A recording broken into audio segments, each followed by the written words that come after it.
Hello friends, आज हम लोग बात करने वाले हैं एक बहुत ही इम्पॉर्टेंट एडवाइज़री के बारे में। ये एडवाइज़री आई है इंडियन एम्बेसी जो कि अर्मेनिया में है।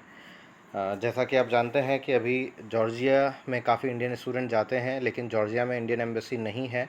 तो अर्मेनिया की राजधानी येरेवन में जो एम्बेसी है वो अर्मेनिया और जॉर्जिया दोनों कंट्री के लिए जो भी चीज़ें ऑपरेशनल हैं उनका टेक केयर करती है। तो अभी जो एडवाइज़री आई है उसमें क्या मेंशन किया हुआ है उसके बारे में हम लोग बात करते हैं। काफ़ी स्टूडेंट्स में, पेरेंट्स में कन्फ्यूजन था नए एफएमजीएल एक्ट और उसके जो प्रोविजंस हैं उनको लेकर।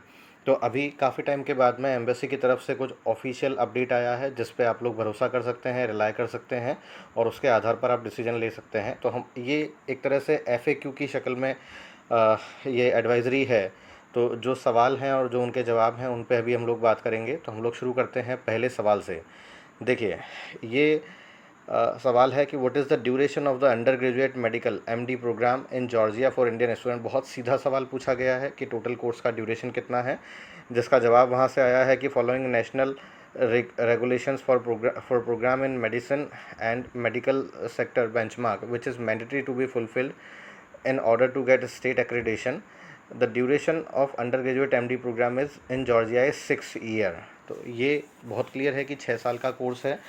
कई लोग अभी 5 साल के कोर्स के बारे में बात कर रहे हैं, तो स्टूडेंट्स और पेरेंट्स मानकर चलें कि इसमें कोई कन्फ्यूजन नहीं है कि कोर्स का ड्यूरेशन 6 साल है, ना कि 5 साल। दूसरा सवाल, what is the duration of clerk internship oblique clinical rotation in the medical course oblique या एमडी प्रोग्राम जिसकी हम लोग बात करते हैं। तो देखिए, यहाँ पर उन्होंने बहुत क्लियर मेंशन किया है कि अप टू थर्ड कोर्स मतलब third year the student take preclinical subject जो हैं वो तीसरे साल तक होंगे। Acquire clinical skills in simulation centers starting from the fourth course. MD student start mandatory clinical rotation. Usually the fifth and sixth semester are almost entirely dedicated to such rotations in clinical settings, amounting to roughly 120 ECTS on the span of the last 4 semester. तो आपके तीसरे साल तक आपके pre clinical subject होंगे। चौथे साल से आपका क्लिनिकल रोटेशन शुरू हो जाएगा। पाँचवें और छठा साल जो आपका है वो पूरा क्लिनिकल रोटेशन पे बेस्ड होगा, फोकस्ड होगा, जिसमें 120 यूरोपियन क्रेडिट ट्रांसफ़र जो सिस्टम है इनका वो फॉलो किया जाएगा। तो आपका 6 साल का जो कोर्स है वो 12 सेमेस्टर में डिवाइडेड है और बाद के जो 4 सेमेस्टर हैं उनमें आपके क्लिनिकल रोटेशन पर फोकस होगा। मतलब आप हॉस्पिटल्स में जाएंगे, जो एक्चुअल केसेस आते हैं आप उनकी हिस्ट्रीज़ वगैरह देखेंगे, आप चीज़ें जो वहाँ पर अवेलेबल हैं उनको सीखने की कोशिश करेंगे। प्रैक्टिकल जो आपको एक्सपोजर मिलता है, क्लिनिकल एक्सपोजर जो आपको मिलता है वो वहाँ पर आपको मिलेगा 5वें और छठे साल में। Do medical universities in Georgia provides internship in the same medical university hospitals and Indian students allowed to do internship in Georgia।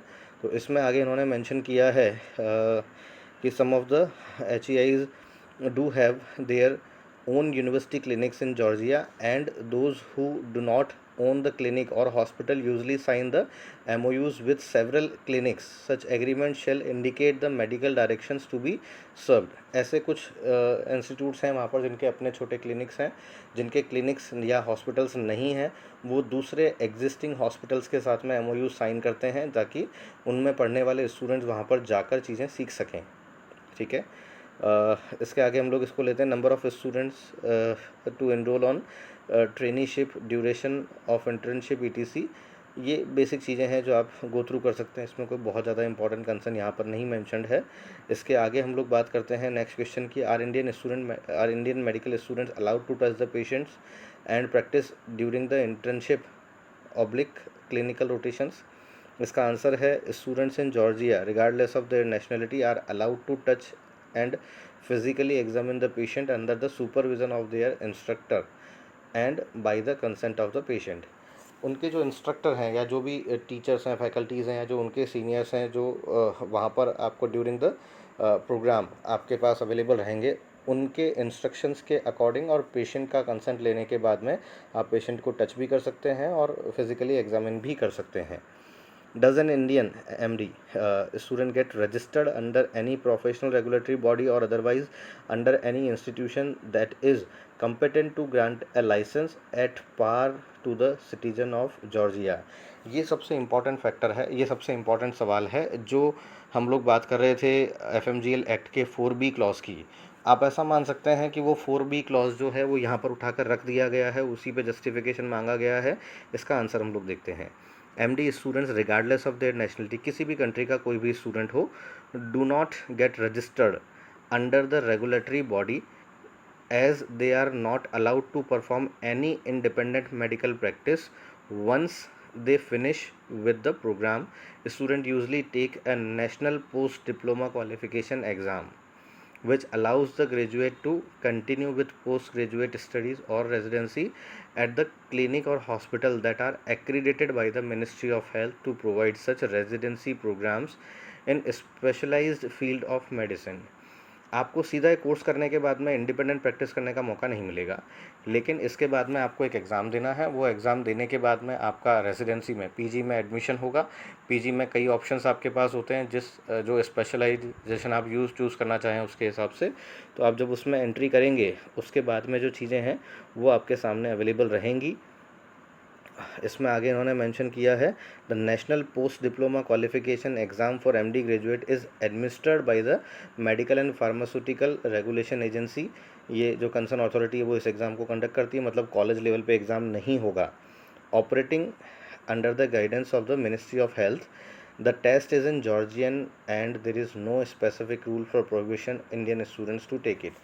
सबसे इम्पॉर्टेंट चीज़, जो ये एग्ज़ाम होगा जिसको वहाँ के मिनिस्ट्री या जो कंसर्न अथॉरिटी है वो मैनेज करेगी एग्ज़ाम को, ये एग्ज़ाम आपका जॉर्जियन लैंग्वेज में होगा, ना कि इंग्लिश में। ठीक है, और ऐसा कोई नियम नहीं है जिसमें किसी पर्टिकुलर कंट्री के स्टूडेंट को मना किया जाए एग्ज़ाम अपेयर करने के लिए। Means whether it is local student, whether it is foreign student, both of them are allowed to sit for the exam. तो आपकी नेशनलिटी से इसमें कोई दिक्कत नहीं है कि आप फॉरेन स्टूडेंट हैं या लोकल स्टूडेंट हैं।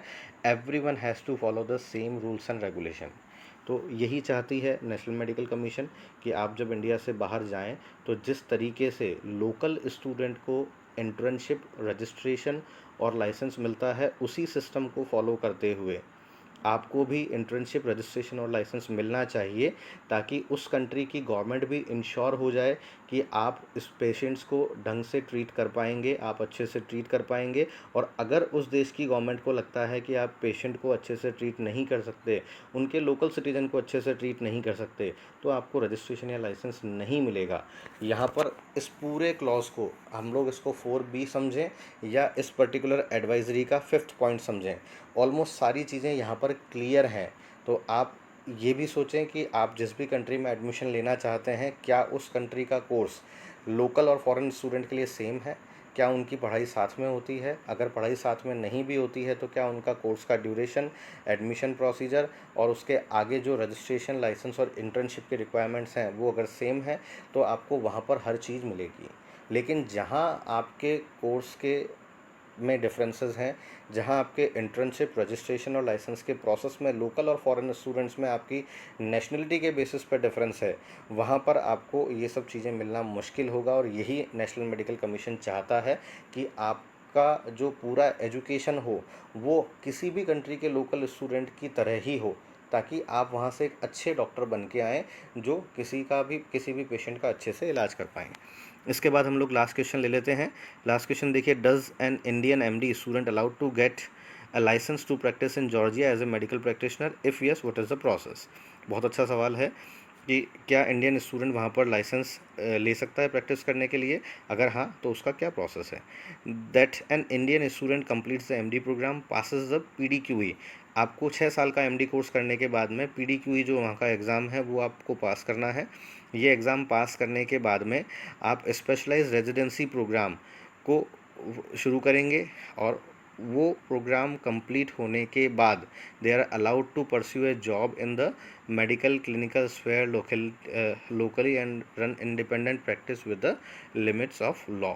जो भी रूल्स एंड रेगुलेशंस हैं उनको फॉलो करते हुए, रूल्स एंड ये लिमिट ऑफ लॉ का मतलब आप समझ लें, जो भी इमिग्रेशन या जो भी फॉरेन नेशनल से रिलेटेड जो रूल्स एंड रेगुलेशंस हैं उनको फॉलो करते हुए 6 साल के कोर्स के बाद में पीडीक्यू एग्ज़ाम अपीयर करने के बाद में पीजी करने के बाद में आप वहाँ पर प्रैक्टिस और जॉब करने के लिए एलिजिबल होते हैं।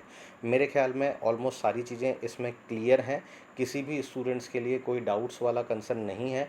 जॉर्जिया में अगर जाना है तो 6 साल के कोर्स के बाद में एग्ज़ाम और 3 साल का रेजिडेंसी प्रोग्राम, लगभग 9 साल का समय लगेगा। एफएमजीएल की गाइडलाइंस के हिसाब से 10 साल में आपको पूरा कोर्स और उसके बाद में इंडिया में आकर नेशनल एग्जिट एग्ज़ाम और फिर इंटर्नशिप कंप्लीट करके 10 साल से ऊपर में नहीं करना है। तो ऐसा हम लोग कंसिडर कर सकते हैं कि अगर नेशनल मेडिकल कमीशन अपने 10 साल वाले क्लोज में कोई छूट नहीं देती है तो बहुत मुश्किल होगा कि स्टूडेंट जॉर्जिया में जाकर पढ़ाई पूरी करके 10 साल में वापस आ पाएँ, आगे की सारी चीज़ें कंप्लीट कर पाएँ, क्योंकि आपको नेशनल एग्जिट टेस्ट भी पास करना है। तो बहुत बहुत धन्यवाद आपके पेशेंस के लिए, मेरा वीडियो देखने के लिए। अगर आपने अभी तक ये चैनल सब्सक्राइब नहीं किया है तो बहुत जल्दी आपको बहुत सारे ऐसे वीडियोज़ होंगे जो शायद आप मिस कर दें, तो चैनल को सब्सक्राइब करें। Thank you.